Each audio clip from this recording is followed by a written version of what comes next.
صلی اللہ علیہ وسلم۔ میں نے قرآن مجید کے پہلے پارے میں سے ایک آیہ کریمہ کا کچھ حصہ تلاوت کیا ہے۔ اللہ کریم نے ارشاد فرمایا کہ فَكُلَّمَا جَاءَكُمْ رَسُولٌ بِمَا لَا تَهْوَىٰ، فرمایا تو کیا جب تمہارے پاس کوئی رسول وہ چیز لے کے آ جاتے ہیں جو تمہارے نفس کی خواہش نہیں، پیغمبر ایسی چیز تمہارے پاس لے آئے جن کو تمہاری خواہش، تمہارا نفس قبول نہیں کرتا، لا تہوی انفسکم مستکبرتم، جن کو تمہارا نفس قبول نہیں کرتا تو پھر تم تکبر کرتے ہو، تمہارے نفس پر وہ چیز گراں گزرتی ہے، تمہاری خواہش کے وہ چیز خلاف ہوتی ہے، تمہاری مرضی کے مخالف ہوتی ہے، پھر وہ تم اس سے تکبر کرتے ہو۔ فَفَرِيقًا كَذَّبْتُمْ، تو ایک گروہ ان میں سے انبیاء کو جھٹلاتا ہے، معاذ اللہ، ایک گروہ کیا کرتا ہے؟ نبیوں کو جھٹلاتا ہے، نبیوں کو، اور دوسرا اس سے بھی آگے بڑھ جاتا ہے، وَفَرِيقًا تَقْتُلُونَ، اور ایک گروہ ان کو شہید کر دیتا ہے۔ انبیاء کرام علیہم السلام کی جو تعلیمات ہوتی ہیں وہ کامل، اکمل اور مکمل ہوتی ہیں۔ انبیاء کرام علیہم السلام معصوم ہوتے ہیں۔ نبیوں میں معاذ اللہ نہ ظاہری طور پر کوئی نقص ہوتا ہے نہ باطنی طور پر نقص ہوتا ہے۔ اللہ تعالیٰ انبیاء کرام علیہم السلام کو بڑے قبیلوں میں پیدا فرماتا ہے، ان قبیلوں میں جو اس دور کے اندر لوگوں میں بڑی قدر کی نگاہ سے دیکھے جاتے ہیں، ان میں نبی آتے ہیں۔ انبیاء کرام کو اللہ تعالیٰ حسن و جمال دیتا ہے، قد و قامت دیتا ہے، ان کو اللہ تعالیٰ پر وجی چہرے دیتا ہے، کامل تعلیمات دیتا ہے۔ اور سب سے بڑی بات یہ ہے کہ انبیاء معصوم ہوتے ہیں، ان کے اندر کوئی نفسانی خواہش ہی نہیں ہوتی، نبی کوئی خطا کرتے ہی نہیں۔ کامل، مکمل، اکمل تعلیم نبی لے کے آتے ہیں، لیکن اللہ کا قرآن کہتا ہے کہ جب وہ چیزیں تمہاری نفس کی خواہش کے خلاف ہوتی ہیں، چیزیں بالکل مکمل ہیں، کامل ہیں، اکمل ہیں، نبی معصوم ہیں، عام آدمی اگر کوئی بات کرتا ہے تو اس کی بات میں نقص رہ جاتا ہے، کمزوری رہ جاتی ہے، کسی دانشور سے، کسی شاعر سے، کسی ادیب سے، کسی آپ جس نے اپنی دانش بینش کے حساب سے کوئی بات کی ہے، آپ اگر اس سے کوئی تربیت لیتے ہیں تو اس کی بات میں کمزوری رہ جائے گی، عام آدمی ہے۔ انبیاء کرام علیہم السلام کی تعلیمات جو ہوتی ہیں وہ ذاتی نہیں ہوتی، وہ وحی الہی کے ساتھ ہوتی ہیں، ان میں کمزوری کوئی نہیں ہوتی، نقص کوئی نہیں ہوتا۔ انبیاء کرام علیہم السلام خوبصورت ہوتے ہیں، نورانی ہوتے ہیں، یعنی کسی بندے نے معاذ اللہ ان سے کوئی ایسی چیز نہیں دیکھی ہوتی جس سے کہ قباحت پیدا ہو، نقص پیدا ہو۔ انسان دور ہٹے، انہیں اللہ تعالیٰ ظاہری، باطنی، مانوی حسن دے کے دنیا میں بھیجتا ہے، کیوں نہیں لوگ مانتے؟ 950 سال حضرت نوح علیہ السلام نے تبلیغ فرمائی، اور میرے بھائی 1.5 دن میں بندہ تھک جاتا ہے، اکتا جاتا ہے، ہف جاتا ہے، عام آدمی کی بات کر رہا ہوں۔ 950 سال تبلیغ کی، اور تبلیغ کرنے والا بندہ کامل ہے، مکمل ہے، اکمل ہے، دردمند ہے، سونا ہے، نہیں ماننے لوگ۔ کیوں؟ قرآن کہتا ہے اس کی وجہ یہ ہے کہ چیزیں وہ ہیں جو ان کے نفس کی خواہش کے خلاف ہیں، جو یہ ان کے نفس کی اور باطنی جو خواہشات ہیں ان کے مخالف ہیں، نہیں مانتے۔ حضرت موسیٰ کلیم علیہ السلام بنی اسرائیل کو نجات دینے کے لیے آئے تھے، راحت دینے کے لیے تشریف لائے تھے، لیکن آپ ان کے مطالبات دیکھیں کس قدر تکلیف دی۔ کبھی کہتے تھے نہیں مانتے جب تک اللہ کو اعلانیہ نہ دیکھ لیں، کبھی وہ کوئی مطالبہ لے کے آ جاتے، کبھی وہ پانی کا مطالبہ کرتے اور کہتے 12 چشمے الگ الگ چاہیے، کبھی وہ من و سلوہ کا مطالبہ کرتے، کبھی کہتے من و سلوہ تو آتا ہے پر یہ ایک جیسا کھانا ہے، ہمیں تو الگ الگ چاہیے، وہ اجناس چاہیے جو زمین سے اگنی ہے۔ حضرت موسیٰ خوبصورت تھے، نورانی تھے، پروجی تھے، اور کمال یہ ہے کہ رب کے اتنے پیارے ہیں جن سے رب کلام فرماتا ہے، لیکن قوم ہے کہ تسلیم کرنے کو تیار نہیں، ماننے کو تیار نہیں۔ فقط اتنی بات ہے کہ وہ تعلیمات وہ ہیں جو ان کے نفس کی خواہش کے خلاف ہیں، اور ذرا سا انہیں موقع ملا، حضرت موسیٰ علیہ السلام 40 دنوں کے لیے کوہ طور پہ تشریف لے گئے تو پیچھے سے ایک بچڑے کی پوجا شروع کر دی۔ جناب کلیم واپس آئے تو پھر طرح طرح کی ہیلے بازیاں۔ حضرت یوسف علیہ السلام کا تو حسن مشہور ہے نا ساری دنیا میں، دنیا جانتی ہے نا کتنے سونے تھے، تو کیا اتنا خوبصورت آدمی بھی کنویں میں ڈال دیا جاتا ہے؟ کیا اتنا حسین آدمی بھی بازار میں بیچ دیا جاتا ہے؟ کیا اس قدر شخص جو ظاہری باطنی طور پر نورانی ہو، اس شخص پر بھی الزامات دھر کے جیل میں ڈال دیا جاتا ہے؟ مخلوق تو فنکار ہے اس درجہ کے پل بھر میں سنگے در کعبہ سے بھی اصنام تراشے، اور تم کون ہو کیا چیز ہے داغے کبابی، لوگوں نے تو مریم پہ بھی الزام تراشے۔ حضرت مریم سلام اللہ علیہ پر بھی، اور جناب عیسیٰ جن کو اللہ نے کھلے معجزات دیے، کوئی ضرورت تھی کسی اور چیز کی؟ جو بچہ پنگوڑے میں ہی کہہ رہا ہے انی عبداللہ، میں اللہ کا بندہ ہوں، کھلے معجزات اور وہ بھی پنگوڑے میں۔ لیکن قرآن کہتا ہے تعلیمات وہ تھیں کہ جو ان کی نفس کی خواہش کے خلاف تھیں، لہذا نفس کی خواہش، وہ جو ایک جگہ پہ قرآن مجید نے کہا نا کچھ لوگوں نے نفس کی خواہش کو خدا بنا لیا، وہ چونکہ خواہشات نفسانیہ کے خلاف تھیں، نتیجہ اس کا یہ نکلا کہ ان لوگوں نے پیغمبروں، رسولوں، انبیاء، اللہ کے محبوب بندوں کو جھٹلا دیا، یہاں تک کہ قتل کر دیا۔ حضرت زکریا علیہ السلام جیسے لوگوں پر آرے چلا دی، شہادتیں ہو گئی انبیاء کی۔ وجہ کیا تھی؟ نفس کی خواہش کے خلاف تعلیمات تھی انبیاء کی، نہیں تسلیم کیا۔ نبی اکرم نور مجسم شفیع معظم صلی اللہ تعالی علیہ وسلم کے نہ سارے معجزات ان لوگوں نے اپنی آنکھوں سے دیکھے تھے، اور ایک دوسرے کے سامنے بیٹھ کے حضور کی تعریفیں کرتے تھے کہ میرا بھتیجا ہے، اس نے کبھی جھوٹ بولا ہو، ہے کبھی امانت میں خیانت کی ہو، ہے کبھی اس کے اندر کوئی نقص دیکھا ہو۔ وہ تعریفیں، وہ خوبصورتیاں، وہ رعنائیاں۔ لیکن جب حضور نے اعلان نبوت کیا نا، اب وہ جو خواہشات نفسانیہ تھی نا، وہ جو باطن کے اندر خواہشات مچلتی تھی، میں سردار ہوں، میرے ڈھیر سارے غلام ہونے چاہیے، میں کسی کو اپنا داماد قبول نہیں کرتا لہذا بیٹی کو زندہ دفن کروں گا، میں یہ کیسے قبول کر لوں کہ غریب آدمی میرے برابر میں آ کے بیٹھ جائے، برادری کی اونچ نیچ کیسے چھوڑ دوں۔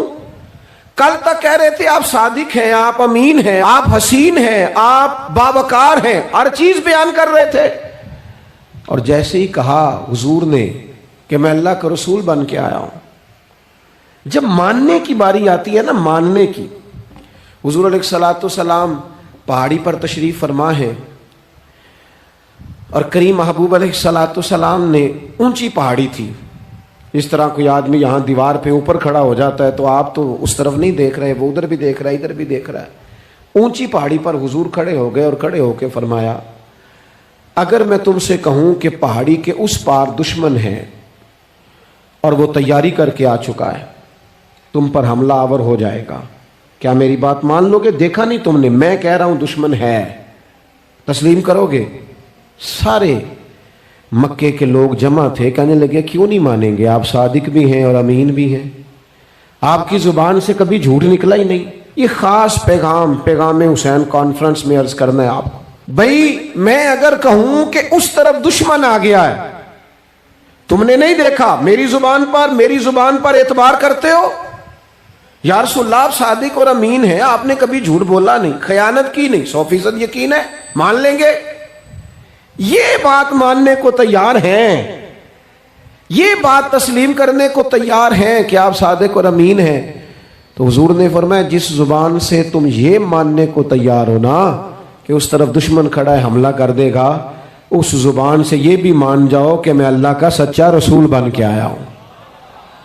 آپ میری بات کو سمجھیں، تھوڑی دیر پہلے بیک وقت کہہ رہے ہیں بالکل آپ جو کہتے ہیں حق اور سچ ہے، اور اب جب کہا میں رسول ہوں مان جاؤ،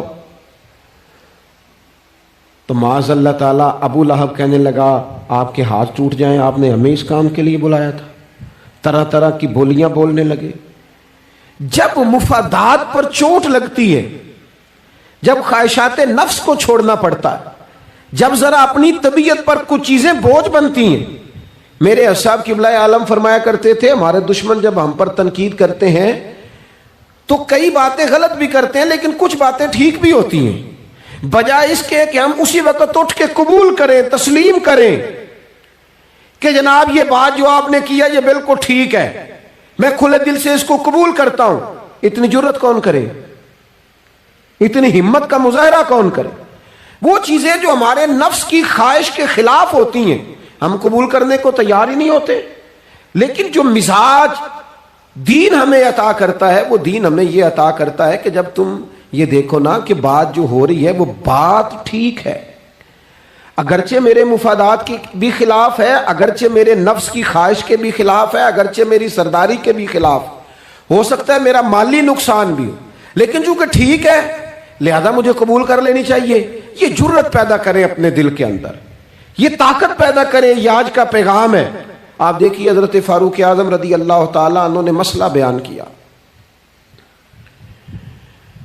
تو جناب فاروق اعظم رضی اللہ تعالیٰ عنہ نے اس مسئلے میں عورتوں کے مہر کے متعلقہ، جو حق مہر ہوتا ہے خاتون کا، اس کے متعلقہ جناب عمر نے کوئی مسئلہ بیان کیا۔ تو آپ جمعہ پڑھا کے باہر نکلے تو ایک خاتون کھڑی تھی دروازے پر، کہنے لگی امیر المومنین حد ہو گئی ہے، آپ عورتوں کو مہر لینے پر پابندی لگا رہے ہیں، اتنا لینا اتنا نہ لینا، اور اللہ رسول نے کھلی اجازت دی ہے جتنا مرضی لے لیں۔ اس خاتون نے دلائل پیش کیے۔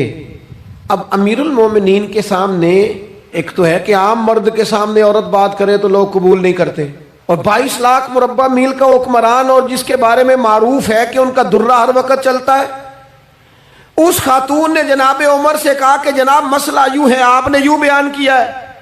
اب ارد گرد لوگ کھڑے تھے، کسی نے یہ نہیں کہا گستاخ معاذ اللہ تو کیا کہہ رہی ہے، امیر المومنین کے سامنے کلام کرتی ہے۔ بات حق تھی، کسی نے جرت نہیں کی۔ ایک شخص حضرت عمر سے کہنے لگے حضور آپ کچھ بولتے کیوں نہیں، کچھ تبصرہ کریں۔ فرمانے لگے بولنا کیا ہے، ایک مرد نے خطا کی ہے اور ایک عورت ٹھیک کہہ رہی ہے، اس کی بات درست ہے، میں کھلے دل سے قبول کرتا ہوں۔ نفس پر گرچہ چوٹ لگتی ہے اسے قبول کریں، کیوں؟ حق کے معاملے میں حضرت صاحب بندے بڑے اچھے ہیں، قبلہ بڑے نفیس آدمی، اور جناب ان کی طبیعت بڑی اچھی ہے، تو پھر آپ قبول کر لیں ان کی بات کو۔ کہتے ہیں آپ دعا کریں میرے لیے میں قبول کر لوں، آپ دعا کریں میں ٹھیک ہو جاؤں۔ او خدا کے بندے، جسے تو ٹھیک سمجھ رہا ہے اس کی بات کو قبول کر، اس بات کا قائل ہو جا، اس پر عمل کر۔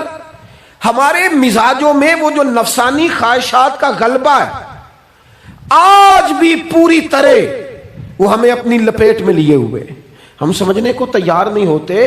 حق حق ہوتا ہے، اور جب حق واضح ہو جائے پھر نفسانی خواہشات کو نہ دیکھو۔ نفس ایک بچے کی طرح ہے، اس کی ایک بات مانو گے دوسری خواہش کرے گا، دوسری بات مانو گے تیسری خواہش کرے گا۔ اللہ کے محبوب علیہ السلام نے دعا فرمائی ہے، مسند امام احمد بن حنبل میں موجود ہے۔ حضور اللہ کی بارگاہ میں عرض کرتے ہیں تعلیم امت کے لیے، صرف ہمیں سمجھانے کے لیے، ورنہ تو معصوم عن الخطا ہے۔ محبوب اللہ کی بارگاہ میں عرض کرتے ہیں اے اللہ مجھے اس خواہش سے بچانا جو ایک اور خواہش میں مبتلا کر دے، اس خواہش سے بچانا جو خواہشات کے دروازے کھول۔ ہم اپنے نفس کو لے کر دین کے مقابلے میں کھڑے ہو گئے۔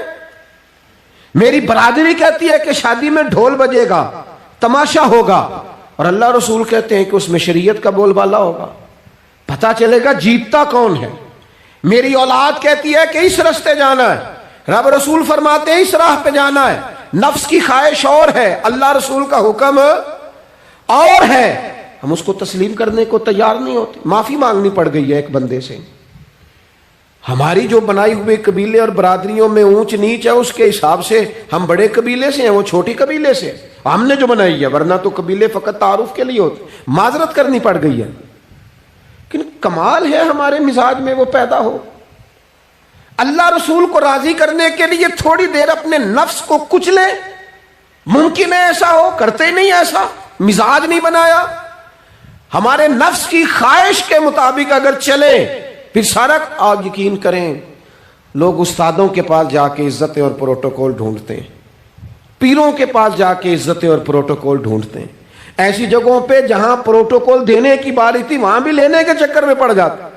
دینی کاموں میں اگر 4 لوگ ایک جگہ پہ اکٹھے کیے جاتے ہیں نا، یہاں دینی کام کر لو، تو وہاں جھگڑا شروع ہو جاتا ہے. دینی کام تو کرنا ہے پر آگے کون لگے گا؟ دینی کام تو کرنا ہے پر اس میں سربراہی کس کو ملے گی؟ دینی کام تو کرنا ہے، اس میں نام کس کا ہوگا؟ اس میں بڑا قد کس کا شمار کیا جائے؟ اس طرح قومیں آگے بڑھتی ہیں. اہل حق کس طرح ہوتے ہیں؟ سب سے آگے اپنے نفس کو رکھا جائے اور پھر انسان کا انقلاب آ جائے. یہ کیسے ممکن ہے؟ حضرت ابو ذر غفاری، میں قربان اس شخص پر، سیدنا ابو ذر غفاری، اس امت کے درویش فقیر، ایسا شخص جس کے بارے میں محبوب نے فرمایا زمین کے اوپر اور آسمان کے نیچے میرے ابو ذر سے سچا بندہ کوئی نہیں. اتنا بڑا آدمی زندگی فقر و فاقے میں گزار دی، اپنے مزاج پر طاری کر لی چیزیں کہ بس وہ سادگی جو ہمیں ہمارے رسول نے سکھائی ہے اسی میں رہنا ہے.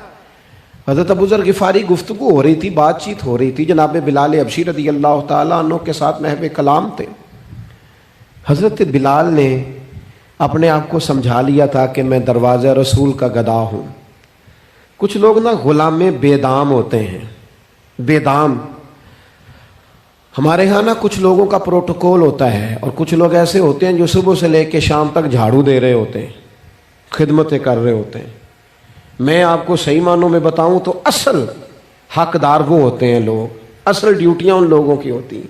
حضرت بلال حبشی نے طے کر لیا تھا کہ میں نے بس نوکری کرنی اور توجہ سے کرنی ہے. اور میں آپ کو دل کی بات بتاؤں، میں نے بڑے کیمرے دیکھے اپنی زندگی میں، میں نے بڑا کچھ دیکھا تھوڑے وقت میں. میں آپ سے عرض کروں، وہ بڑی مزیدار زندگی ہوتی ہے جس میں انسان تھوڑا پیچھے بیٹھا ہوا ہوتا ہے، جس میں نا بہت سارے کام ہیں. میں تھوڑے دن پہلے ایک جگہ جماعت کرانے کے لیے کھڑا ہوا، ایک صاحب نے جماعت کی ویڈیو بنانی شروع کر دی. بعد میں مجھے دوست بتانے لگے، او خدا کے بندے، عبادت تقریر میں کبھی رونا آ جاتا تھا، دعا میں رونا آ جاتا تھا، میں نے ضبط کرنا شروع کر دیا، چھوڑ دیا. لوگ آنسو بیچنے لگ جاتے، پیر صاحب رو پڑے.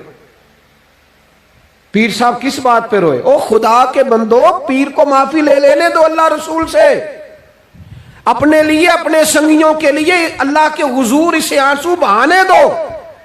کوئی چیز تو کیمرے سے باہر رہے، کچھ چیز تو. کیا خوبصورت لفظ ہے مولا علی شیر خدا کے، فرماتے ہیں اسے مبارک ہو جسے تھوڑے لوگ جانتے ہیں، اسے مبارک ہو. سے ثبوت نہ پوچھو میتھوں، پلائے نظر کرم قد ہوئی. اے میں جانا یا دل بر جانے، غیر نہ جانے کوئی. میں مسکین پرانا خادم، کسے در ملی نہ ٹوئی. یہ تے واصف یار نے نظر جو کی تھی تے واصف ہی ہوئی. یہ تو اس کا فیصلہ ہے. ہمارے لیے مقام شکر ہے، ہر مقام پر شکر گزار ہیں، عاجزی کرتے ہیں. لیکن جو معاشرے کا ماحول بن گیا، یعنی ایک بندے سے بھی آپ بغیر کیمرے کے ملاقات ہی نہیں کر سکتے. وہ زیارت کرنے آتا ہے اور وہ ساتھ کہتا ہے 30 سیکنڈ کا میں نے کلپ بھی بنانا ہے. وہ تو زیارت ہو گئی، بس ختم ہو گئی بات. یہ کون سی زیارت ہے جو تو نے قید بھی کرنی ہے ساتھ؟ خدا کا خوف کریں. کیا کس طرف ہم جا رہے ہیں؟ بہرحال عام دام برسر مطلب حضرت بلال حبشی نے طے کر لیا تھا اپنی زندگی میں سادگی، پیچھے پیچھے رہنا ہے. وہ شہرت سے بچنے والا پیچھے پیچھے رہتا ہے، اور میرا جی چاہتا ہے ساری غزلیں اس ظالم کے نام کریں. کچھ لوگ طے کر لیتے ہیں میں نے پیچھے پیچھے رہنا ہے، ان کے اعلان کیے جاتے ہیں، بلایا جاتا ہے، پھر بھی پیچھے نکل جاتے ہیں. جو عرض کرنا چاہتا ہوں، حضرت سیدنا بلال حبشی نے طے کر لیا تھا. ایک دن کسی بات میں نا ہو جاتا ہے رائے کا اختلاف. رائے کے اختلاف کو کبھی مخالفت نہ بنائیں. اپنوں سے اختلاف ہو تو اختلاف رائے رکھیں، رائے دیں، حکم کبھی نہ دیں. ہمارے یہاں لوگ حکم دیتے ہیں، رائے نہیں دیتے. بعد میں ادھر ادھر بیٹھ کے شکوے کرتے ہیں، دسو جی میری منی نہیں. وہ بھی تیرے سے مشورہ لیا تھا، قبول بھی ہو سکتا ہے، رد بھی ہو سکتا ہے، ختم ہو گئی بات. کسی بات میں جناب ابو ذر غفاری کا اور حضرت بلال حبشی کا رائے کا اختلاف ہو گیا. اب حضرت بلال حبشی غلام ہے، جناب ابو ذر بڑے قبیلے سے. تو جناب ابو ذر غفاری نے بات کرتے کرتے حضرت بلال کو کہہ دیا، او حبشن کے بیٹے. تھے بھی وہ حبشن کے بیٹے، لیکن حضرت بلال کے دل کو تکلیف ہوئی. بعض لوگ کہتے ہیں میں نے سچ ہی بولا ہے. سچ اپنے بارے میں بولنا، تو دوسروں کے بارے میں سچ بولتا ہے، اپنے بارے میں بول. صرف تو دوسروں کے لیے بولے، او جی میں نے سچ ہی تو بولا تھا. سچ بولنے کی بھی حکمت ہے. سچ بولنے کی سب سے بڑا سچ کسی کو اللہ کی طرف بلانا ہے، اور میرا رب فرماتا ہے ادعو الی سبیل ربک بالحکمہ، کسی کو اللہ کی طرف بھی بلاؤ تو دانائی کے ساتھ بلاؤ، حکمت کے ساتھ۔ سب سے بڑا سچ بھی بولو تو دانائی کے ساتھ بولو۔ تو نے سچ بولا ہے اور تو نے لوگوں کا کلیجہ چیر کے رکھ دیا ہے، یہ کیا انداز ہوا تیرا سچ بولنے کا، یہ کیا طریقہ ہوا؟ حضرت سیدنا بلال حبشی رضی اللہ تعالیٰ عنہ کو جناب ابو ذر غفاری نے کہا حبشن کے بیٹے بات سچی تھی۔ حضرت بلال کو تکلیف ہوئی، کونے میں بیٹھ کے روئے، اور غلام روئے اور آقا کو خبر نہ ہو، تڑپے جو ہم یہاں تو مدینے خبر گئی۔ حضور علیہ الصلوۃ والسلام پتہ چلا، محبوب نے منبر سجایا۔ حضور کی عادت تھی نامینیٹ کر کے اصلاح نہیں کرتے تھے، بائی نیم نہیں، نامزد کر کے نہیں، اوورال بات کر دیتے، سمجھنے والے سمجھ جاتے۔ حضور فرمانے لگے لوگوں کو کیا ہو گیا ہے، میں نے تو جاہلیت کی ساری باتیں پاؤں تلے رون دی تھی، ابھی بھی کہتے ہیں بلال کو حبشن کا بیٹا۔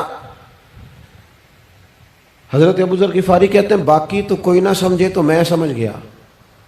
بڑا مشکل ہوتا ہے مجمعوں میں اٹھ کے معافی مانگنا۔ ہمارے ہاں بعض لوگ معافی بھی اس طرح مانگتے ہیں کہ یوں لگتا ہے گن بھی ساتھ پکڑی ہوئی ہے، معافی دو ورنہ گولی مار دوں گا۔ معافی مانگنے کا بھی طریقہ سلیقہ نہیں آتا، اور دنیا میں کچھ ایسے نفس پرست ہیں ان کو استادوں سے معافی مانگنے پڑی تو نہیں مانگ سکتے، مشائخ سے معافی مانگنے آتی ہے تو نفس کے بندے بن کے نفس کی غلامی کرتے ہیں، لیکن اپنی عزت کی جگہوں کو بھی درست نہیں کرتے۔ کتنا بڑا مجرم ہے جو باپ سے بھی معافی نہ مانگ سکے، جو ماں سے بھی نہ کہہ سکے میں غلطی کر گیا تھا۔ اتنی بڑی نفس پرستی، تو نے آقا بنا لیا اپنے نفس کو اپنا۔ مجمعوں میں معافی مانگنا، اعتراف کرنا، حق کو قبول کرنا، اپنے نفس کو ذبح کرنا۔ حضرت ابو ذر غفاری مجمع کے بیچ اٹھ کے کھڑے ہوئے، چمکتا دمکتا چہرہ، قبولیت حق کا جذبہ، اپنے نفس کو چیر دینا اور اس پر پاؤں رکھ کے رب رسول کا قرب حاصل کرنے کا ذائقہ۔ جناب ابو ذر غفاری حضرت بلال کے قریب گئے اور پھر ان کے سامنے لیٹ گئے، رو کے کہنے لگے حبشن کے بیٹے اٹھا اپنا پیر اور رکھ میرے سینے پہ، میں اس قوم کو بتانا چاہتا ہوں کہ تھا تو حبشن کا بیٹا، پر جب سے مدینے والے کا کلمہ پڑا ہے کائنات میں عزت والا ہو گیا ہے۔ یہ دیکھو کس نے ذروں کو اٹھایا اور صحرا کر دیا، کس نے قطروں کو ملایا اور دریا کر دیا، کس کی حکمت نے یتیموں کو کیا در یتیم اور غلاموں کو دنیا بھر کا مولا کر دیا۔ ہمارا نفس کی خواہش بچی، رشتے نہیں بچے، ہمارے نفس کی خواہش بچی، تعلقات نہیں بچے، نفس کی خواہشیں بچی، ہمارے اپنے نہیں بچے، نفس کی خواہشیں بچی، مال جمع ہوا، دیانتداری نہیں بچی، وعدوں کی پابندی نہیں بچی، تجوریاں بھر گئیں، روحیں اجڑ گئیں، بددیانتی سے رزق حرام سے کمایا ہوا مال، کاریں کوٹھیاں بنگلے بن گئے، باطن اجڑ گیا، اس لیے کہ نفس کی خواہش پوری کی۔ نفس کے سامنے اگر انبیاء کی بھی تعلیمات آئیں، لوگوں نے تکبر کیا، قتل تک کر دیا نبیوں کو، لیکن اپنے نفس کی خواہش کے خلاف جانے کو تیار نہ ہوئے۔ خدا را واپس آ جاؤ، خدا را۔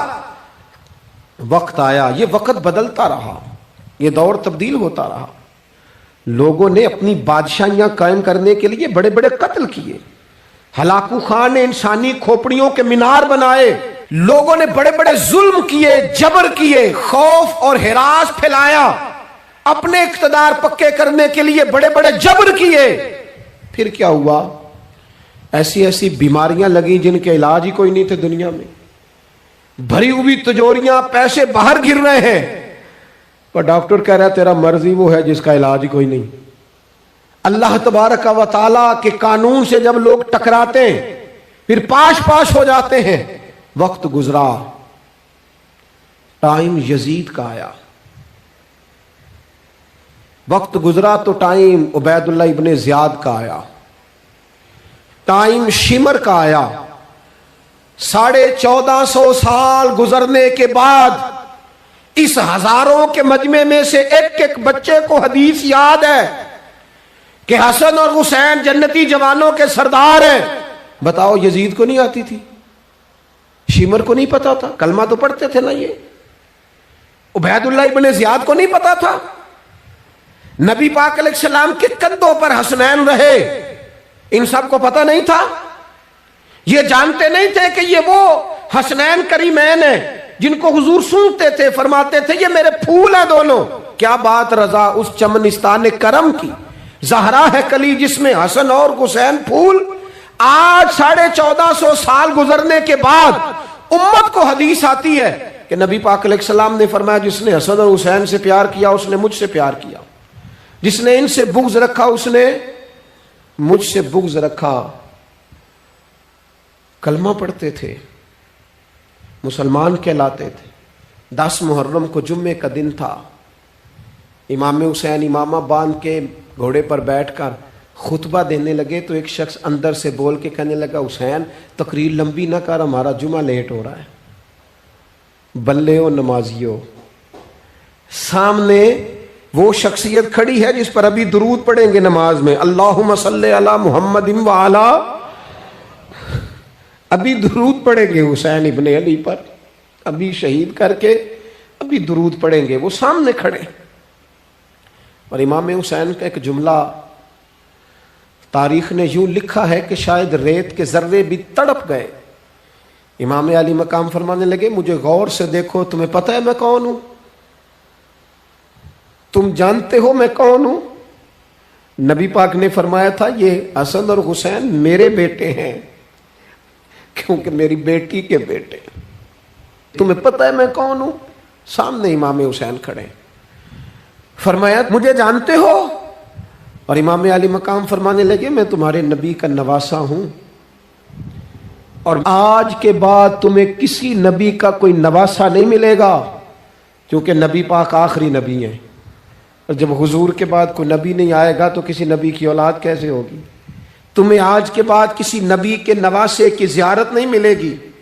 میں کیسے آپ سے یہ بات آپ کو عرض کروں کہ سامنے حسین ابن علی بھی ہوں تو لوگ نفس کی خواہشیں پوری کرتے ہیں، لوگ اپنی کرسیاں پکی کرتے ہیں، لوگ گورنریاں پکی کرتے رہے، لوگ گڈ بک میں جانے کے لیے ایک دوسرے کو شاباشیاں دیتے رہے، جشن ہوتا رہا۔ سب سے پہلے ایک شخص نے امام حسین کا قافلہ روکا تھا، اس کا نام حور بن یزید تھا، سب سے پہلے اس نے روکا تھا، وہ ایک لشکر کا سپہ سالار تھا۔ جب امام حسین رضی اللہ تعالیٰ عنہ نے خطبہ پڑھا نا تو حور یزیدی فوج میں تھا، واپس گیا اور عبید اللہ ابن زیاد سے جا کے کہنے لگا، یا جو بھی وہاں لوگ موجود تھے یزیدی فوج کے، ان سے کہنے لگا تم نے تو کہا تھا کہ صرف راستہ روکنا ہے، تم نے تو کہا تھا کہ صرف ان سے کچھ منوانا ہے، تم نے تو جب مجھے بھیجا تھا تو کہا تھا کہ بات تھوڑے معاملات ہیں، اوہ سچ بتاؤ نبی کے نواسے کو شہید کرو گے؟ تم نے تلواریں نکال لی ہیں، نیزے نکال لیے ہیں، تیر نکل آئے ہیں، تیاری مکمل ہے، مجھے سچ بچاؤ، کیا حسین ابن علی کی گردن پر خنجر چلانے لگے ہو؟ سیدہ فاطمہ کا جگر پارا شہید ہوگا، کیا یہ خبر سچ ہے؟ یوں ہوگا؟ تو کہنے لگے ہاں یہی حکم ہے ہمیں، یہی تیاری ہے، یہی پروگرام ہے، یہی پلان ہے، یہی ہوگا۔ کہنے لگا میں اور آپ تو مدینے والے رسول کا کلمہ پڑھتے ہیں، تو کیا محبوب کے نواسے کو ذبح کرو گے؟ جناب علی اکبر کو جن کا چہرہ رسول پاک سے ملتا ہے، حضرت قاسم بن حسن کو، جناب علی کے بیٹوں عباس بن علی کو، حضرت علی کے بیٹے ابو بکر بن علی کو، حضرت علی کے بیٹے عمر بن علی کو، حضرت علی کے بیٹے یہ بھی 3 کربلا میں موجود، حضرت عثمان ابن علی کو، ان کو شہید کرو گے؟ نے کہا ہاں تیاری ہو گئی ہے۔ تو سب کے ضمیر مردہ نہیں ہوتے، ہاں بڑی بڑی سخت جگہوں پہ پھول اگتے ہیں۔ حور نے جب ان سے کہا کہ تمہارا پکا ارادہ ہے، کہا پکا ارادہ ہے، تو اس نے کہا یہ زیرہ پکڑو، یہ عہدہ پکڑو، مجھے تمہارا دیا ہوا عہدہ نہیں چاہیے، حسین کے نانا کی دی ہوئی جنت درکار ہے، یہ رکھو اپنے پاس، مجھے تمہارا ایڑی لگائی اس نے اور دوڑا۔ اور امام حسین کے قدموں میں گیا، کہنے لگا حضور میں مجرم ہوں، میں خطا کار ہوں، میں نے سب سے پہلے آپ کو روکا تھا، پر مجھے قسم ہے اللہ کی میں جانتا نہیں تھا ان کا ارادہ کیا ہے، حضور بھول گیا، غلطی کر بیٹھا، یہ اندھے ہوں گے، ان کی آنکھوں میں پٹی بندی ہوگی، اور مجھے تو پتہ ہے نا کہ دنیا کو پھر محمد کا نواسہ نہ ملے گا، مجھے خبر ہے، اگر معافی مانگوں تو معاف کر دو گے، پہلا مجرم ہوں، میں نے روکا ہے، اگر آ جاؤں تو قبول کر لو گے؟ یہ ظرف، یہ حوصلے، یہ توانائیاں اگر ہیں تو سیدہ فاطمہ کے دودھ میں ہیں، یہ شیر خدا کی تربیت میں ہیں، یہ محبوب نے جو ان کی زبانوں کو چوسا تو اس کرم میں ہے۔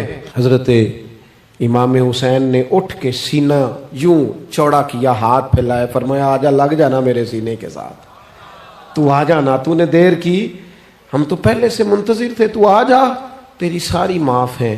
ہور کے مقدر جاگے، امام علی مقام کے لشکر میں شامل ہوا۔ بعض نے لکھا ہے جو لوگ ابتدا میں شہید ہوئے امام حسین کی طرف سے، ان میں ہور شامل۔ خدا را کچھ خواہشات، کچھ نفسانی باتیں چھوڑ دو، سارا دن اپنے آپ کو ہی منواتے رہنا، اپنی ضد کے سامنے لوگ بڑے بڑے ادارے تباہ کر دیتے ہیں، بڑی بڑی جماعتیں تباہ ہو گئیں، بڑے بڑے آستانے خیر کے ٹوٹ گئے، لیکن ہماری انا، ہماری ضد، ہمارا تکبر، ہماری اپنے لیے خواہشات یہ ختم نہ ہو سکیں۔ امام حسین رضی اللہ تعالیٰ عنہ کو جن لوگوں نے شہید کیا، انہیں حضور کا خون نظر نہیں آیا، نفس کی خواہشیں نظر آئیں، جائیدادیں نظر آئیں، لیکن پتہ ہے کمال کیا ہے؟ ہمیشہ جو لوگ حق قبول کرتے ہیں نا، اللہ تعالیٰ انہیں یہ عزت عطا کرتا ہے۔ دو چار باتیں میری ضرور لے کے جانا، یہی لنگر ہے آج پیغام حسین کانفرنس کا۔ دیکھو آپ کے والد آپ کو جو سمجھاتے ہیں وہ ٹھیک ہے یا جو آپ کہہ رہے ہیں وہ ٹھیک ہے؟ غور کرو، آپ کے اساتذہ اور مشائخ جو آپ کو کہتے ہیں وہ ٹھیک ہے یا جو ضد آپ نے لگا لیا وہ ٹھیک ہے؟ اور سب سے بڑھ کر اللہ رسول کا حکم زیادہ مؤثر ہے یا جو آپ نے اپنی مرضی سے چیزیں طے کی ہیں وہ زیادہ مؤثر؟ اپنی نفسانی خواہشات کو تھوڑی دیر کے لیے کنٹرول کرو، اپنے آپ پر تھوڑی دیر کے لیے پابندی لگاؤ، ایک ایک کر کے اپنی خواہشات کو کچلو، زندگی کے اندر کچھ ایسی چیزیں پیدا کرو جس سے روح تازہ رہے، دل تازہ رہے، طبیعت تازہ رہے، دین بچا رہے۔ جتنی طلاقیں ہوتی ہیں نا معاشرے میں، ہم سے اگر دن میں 100 لوگ مسئلہ پوچھتے ہیں تو 95 طلاق والے ہوتے ہیں، سوائے اس کے کہ نہ میاں ہارنے کو تیار تھا نہ بیوی ہارنے کو تیار تھی، بالآخر رشتہ ہی ہارا، دونوں کے ہوتے ہوئے بچے یتیموں جیسی زندگی گزارنے لگے۔ تھوڑی دیر کے لیے لوگ چپ نہیں کیے، سارا کچھ ختم کر لیا۔ اپنی مزاج کے اندر، اپنی طبیعت کے اندر تحمل پیدا کرو، بردباری۔ میں ایک دفعہ بہت پریشان تھا، حالات کچھ عجیب رخ اختیار کر گئے، بہت پریشان تھا، تو میں ایک بزرگ کی خدمت میں حاضر ہوا، میں نے کہا دعا فرمائیے گا، تو مجھے کہنے لگے سیدہ زینب کی سیرت پڑھو۔ تو میں نے پہلے دن آ کے کتاب کھولی نا، تو دربار دمشق میں جو جناب زینب نے کلام فرمایا نا، انسان ٹوٹ جاتا ہے، لیکن انسان حق پہ ہو کہ اگر گلا بھی کٹا لینا تو اس کا مزاج طاقتور رہتا ہے، روح طاقتور رہتی، اسے محسوس ہوتا ہے کہ میں کمزور نہیں پڑا۔ یزید نے جب کوئی بات کی نا دمشق کے دربار میں، تو حضرت زینب پیچھے بیٹھی تھی پردے کے لوگوں کے درمیان، اس نے جب کوئی بات کی تو جناب زینب وہاں سے اٹھ کے، ہماری خواتین ہر بات پہ روتی ہیں، دو کہیں کہ ختم ہی نہیں ہوتے، جناب زینب پیچھے سے اٹھیں پردے کے پیچھے سے، اور جب اپنی گرجدار آواز میں انہوں نے گفتگو شروع کی تو وہاں ایک نابینا بزرگ بیٹھے تھے جو مولا علی شیر خدا کی بارگاہ میں حاضری دیا کرتے تھے۔ جب سیدہ زینب نے خطبہ شروع کیا نا تو وہ بزرگ چونک گئے، اور وہ نابینا تھے تو ساتھ والے آدمی کا گھٹنا ہلا کے کہنے لگے علی آ گئے دربار میں، علی کی آواز ہے، علی بول رہے ہیں دربار دمشق میں، وہ زینب کا خطاب منبر پہ علی بول رہے ہوں جیسے علی آ گئے، وہ گرج آواز میں، وہ تنتنا، وہ دبدبا، وہ وزاداری، وہ ان کی بات میں صداقت، کانپ گئی ہر چیز دربار کی۔ اور امام زین العابدین بیمار بھی تھے، مسافر بھی تھے، پریشان بھی تھے، لیکن جب یزید سے انہوں نے کہا نا مجھے خطبہ دینے دے، تو چند منٹ گفتگو کی امام زین العابدین نے، تو کہنے لگا اذان پڑھو جماعت کرائیں، اس لیے کہ ان کی باتوں میں وہ حق ہوتا ہے۔ میں دیکھتا ہوں ہماری سب کی اپنی اپنی خواہشیں ہیں، اپنے اپنے رویے ہیں، اپنا اپنا مزاج ہے۔ اگر لوگوں کو کسی جگہ بھی ملک کی ملی اور دینی پروگرام کے لیے جمع ہونے کو کہا جائے، ہم تیار نہیں۔ کیا کیا جاتا ہے ہمارے ساتھ؟ ہمارے ضمیر اس لیے خریدے جاتے ہیں کہ ہم خواہشات کے بندے ہیں۔ الگ الگ کر کے کسی کو کہا جاتا ہے تیرا کاروبار چمک جائے گا، کسی کو کہا جاتا ہے تیرا وہ نظام ٹھیک ہو جائے گا، الگ الگ کر کے لوگوں کو خرید لیا جاتا ہے۔ لیکن اگر خواہشات تھوڑی ہوں، اللہ کی رضا پر چلنے کا جذبہ زیادہ ہو، تو میرے عزیز زندگی آسان ہو جائے گی۔ میں تو امام علی مقام رضی اللہ تعالیٰ عنہ اور یزید کے معاملے میں ایک ہی بات سمجھا ہوں، سب کو پتا تھا یہ حسین ابن علی، سب کو پتا تھا حق ان کے ساتھ ہے، سب جانتے تھے ان سے زیادہ عظمت کسی کی نہیں، لیکن اپنے نفس کی خواہشوں پر کنٹرول نہیں کر سکے۔ پوری امت کا اس وقت مسئلہ ضروریات کا نہیں، خواہشات کا ہے۔ 2 قدم پیچھے ہٹیں خواہشوں کے لیے، 4 قدم آگے بڑھیں دین کے لیے۔ 2 قدم پیچھے ہٹیں اپنی خواہشات کو چھوڑیں، 4 قدم آگے بڑھیں ملک کے لیے، ملت کے لیے۔ 2 قدم پیچھے ہٹیں اپنی خواہشات کو چھوڑیں، 4 قدم آگے بڑھیں نظریے کے لیے اور فکر کے لیے اور امام حسین کے پیغام کے لیے۔ آج میں آپ سے گزارش کروں گا، اگر انا بچاؤ گے تو روحانیت نہیں بچے گی، اگر نام بناؤ گے تو کام نہیں ہوگا۔ فاضل بریلوی نے کہا تھا بے نشانوں کا نشان مٹتا نہیں، ہمارا تو مٹتے مٹتے بھی نام ہو ہی جائے گا۔ اپنی زندگی سے نفسانی خواہشات کو نکال دو، ورنہ یہ بڑے بڑے فضیلت معاب لوگوں کے سامنے بھی کھڑی ہو جاتی ہے، بے ادب کرتی ہے، دیکھو یہ گستاخ بناتی ہے معاذ اللہ۔ بڑی جگہ انسان زیادتیوں پہ، آج بھی کچھ لوگ کہتے ہیں فلاں آدمی اتنا نیک ہے تو پھر فلاں بندہ مخالفت کیوں کرتا ہے؟ میں نے کہا جو نبیوں کی مخالفت سے باز نہیں آئے، جو صحابہ کی مخالفت سے باز نہیں آئے، اہل بیت کی مخالفت، جو حسین ابن علی کے سامنے کھڑے ہو گئے، کون ایک آدمی کس کھاتے میں؟ اللہ کا قرآن کہتا ہے یجاہدون فی سبیل اللہ ولا یخافون لومۃ لائم ذالک فضل اللہ یؤتیہ من یشاء۔ کچھ لوگ اللہ کے راستے میں جہاد کرتے ہیں تو لوگ ان کی ملامت بھی کرتے ہیں، انہیں برا بھی کہتے ہیں، پر وہ کسی کی پرواہ نہیں کرتے۔ یہ ان پر اللہ کا فضل ہے، اور یہ فضل رب جسے چاہتا ہے اسے عطا کرتا ہے۔ آپ حضرات آج اس محفل سے یہ لنگر لے کے جائیے گا کہ کہیں میری روحانیت کے سامنے میری نفسانی خواہشات تو نہیں کھڑی ہو گئیں۔ تھوڑا سا 2 قدم پیچھے ہٹنا ہے، ہم نے امام علی مقام سے فیض لینا ہے، امام حسین کی عظمتوں کو سلام کرنا ہے۔ سر اٹھا کے جینا چاہتے ہو تو امام حسین کا طریقہ اپنا لو، ان کے رستوں کے مسافر بن جاؤ۔ زندگی وقار کے ساتھ گزرے گی، خودداری کے ساتھ گزرے گی، عزت نفس کے ساتھ گزرے گی۔ دے کے حضور آکھن منگتے دی خیر ہووے، دے کے حضور آکھن منگتے دی خیر ہووے، منگتا کبے سخی دے، منگتا کبے سخی دے، بوہے دی خیر ہووے، دے کے حضور آکھن منگتے دی خیر ہووے، دے کے حضور آکھن۔ اور جنت بڑی جگہ لگیا جڑی جگہ تے، جنت بڑی جگہ